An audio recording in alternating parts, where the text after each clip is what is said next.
Okay, let's talk about this. Now, look, I don't know this person's circumstances, so if that's their opinion, that's their opinion. Now, what I'm going to say is piracy at the heart of it is wrong. I know, hot take, but that is where it kind of lands. But I think most people could say there is probably two areas that kind of get grey when it comes to piracy. The first of which is probably the one that most people deem is the acceptable one. If you want to play a game and you can't buy it, you're probably going to pirate it. And about 80 something percent of games that were launched before 2010, I think it was, you can't buy anywhere. They don't exist unless you can go out and buy a physical copy. And even then, you're probably going to be spending an awful lot of money because a lot of them go for ranges, in the hundreds, particularly the older you get.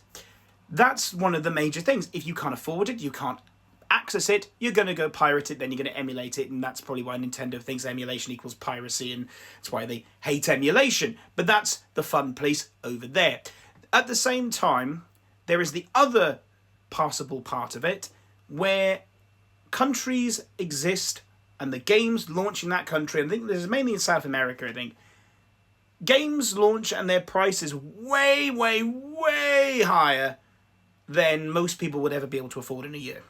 And that's not really fair. And then they pirate because they can't afford that. And fair enough, you can't afford it and you still want to enjoy the game.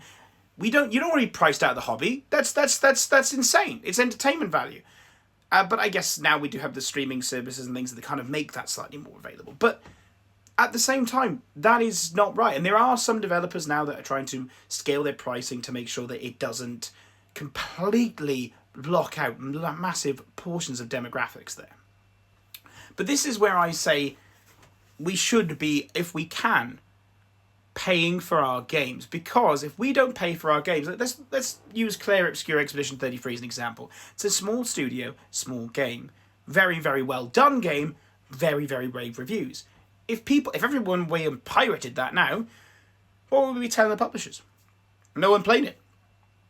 Whereas if we all go out there, we spend our money, we buy it, we go, yes, I want a copy, I support the developers, and go, yes, we like what you're doing, do more of this, brilliant. If we, then did it, this is why we don't buy games we don't think are good, because therefore then they know, okay, we won't do that again, but we will do this, because that made loads of money.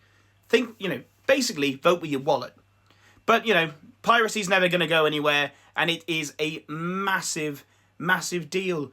And there are acceptable reasons to do it, but generally, if you can, I think it's probably best to show support to the developers.